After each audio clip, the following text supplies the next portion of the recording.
Ayan. Ito na naman po tayo. Magandang hapon. Ito yung sa Bibing. Ito yung sa Santo Tomas, Batangas.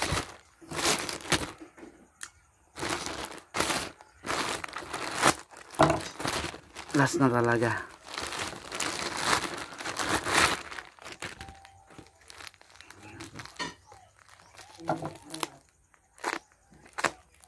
(23 cm).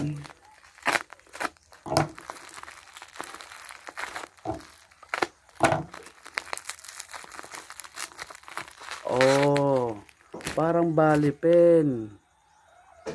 Oo, pangatyog. Oo. Oh. Parang bali pen, parang ball pen.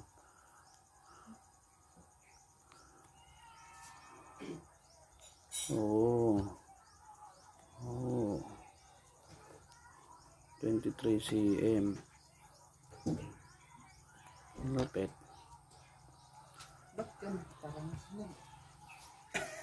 Yan. Lote. Ngayon. Nung araw daw po kasi, ang kwento nito hirap magpasok ng mga balisong. So nilalagay nila sa bote sa loob. Ngayon, hindi na nga naman mahuhuli. Pag may, pwedeng basagin. Babasagin ang bote. Razor sharp. Hindi pinatalim.